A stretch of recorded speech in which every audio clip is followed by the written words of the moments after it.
Thanks, guys. We're only 9 days away from the NFL draft, and we're continuing our draft previews with Iowa defensive back Jake Gervase. Gervase is a free safety that has a lot of potential. He really shined during his senior season, leading the team in tackles and earning honorable All-Big Ten by the coaches and media. And because of last year, his draft stock is on the rise, and good numbers from Pro Day definitely helped. I felt good. I guess I'll find out when I talk to Coach Doyle and get the times back, but I thought overall went really well, and hopefully I hit a couple PRs. Really mentally wearing. I mean, you got to stay locked in and engaged throughout the whole day.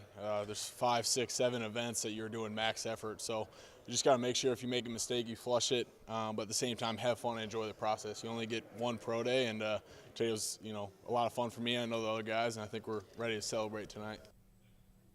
Gervase and the team definitely have a lot to celebrate as we project that he'll get a shot with an NFL team. I think his best bet is a very late round pick, but if he doesn't get drafted, he'll definitely get an offer in free agency.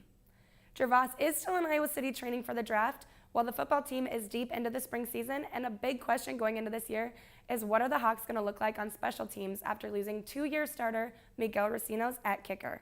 And the job will most likely fall to Keith Duncan, who had the starting job his freshman year but spent the last 2 seasons on the bench. It's definitely a mental challenge. Coach Ferentz always talks about, what can you do to improve your position and how are you going to respond from negative events. And so that's what I'm basically trying to do. I'm trying to prove to the coaches that, I can be that guy. And so is Caleb. He's trying to do the same thing. So it's a very tight competition. So we're excited to see how it turns out. Looking at the punting game, Colton Rastetter should be the clear starter next season, with a strong junior year under his belt last year. But this offseason, he's focusing on cleaning things up. There's always room for improvement, and I mean, statistically, I wasn't as good as I was the year before, but I definitely was in better situations for situational punting game. And looking back like that, I mean, there's always room for improvement. And being an older guy, like Coach Ferentz always says, you got to improve, and there's always room for improvement, especially in the Big Ten and playing in an institution like this. So looking forward to it.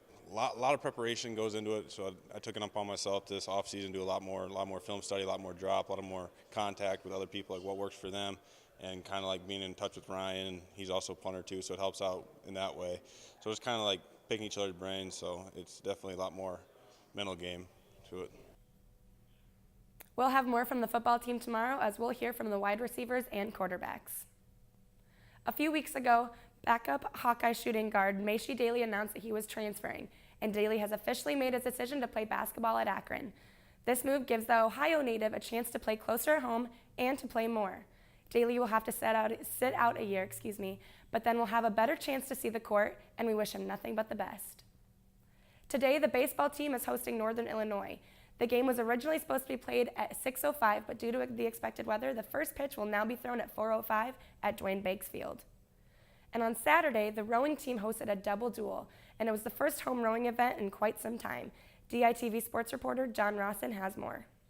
After what was essentially a 1,099-day road trip, the Hawkeye rowing team hosted their first event in over 3 years. And for the athletes, it was nice to actually be on their home turf. It's really exciting.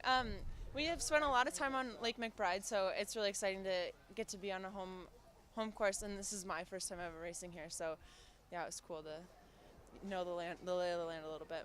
Since this opportunity was so rare, the Hawkeye fans staked some tents and made their presence felt.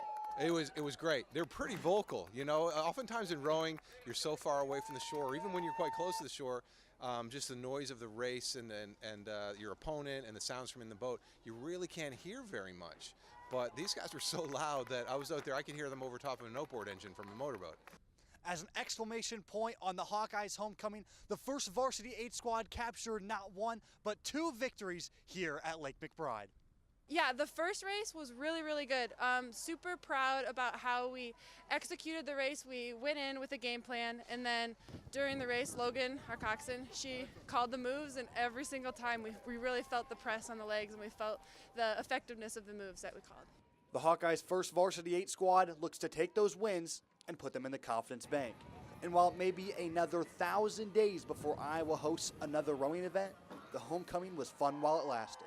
Reporting from Lake McBride in Solon, Iowa, John Rawson, DITV Sports. With only a couple weeks left in the season, it was nice for the fans to get a chance to see a team rounding peak form, and it was even nicer that we sent John, who cannot swim, to cover this event. That's it for me in the sports studio, but if this wasn't enough Hawkeye sports for you today, tune in to ESPNU for All Hawkeyes Day, where for 24 hours the network will only broadcast Iowa games. Sounds like I know what I'll be doing today. Mackenzie and John, take it away.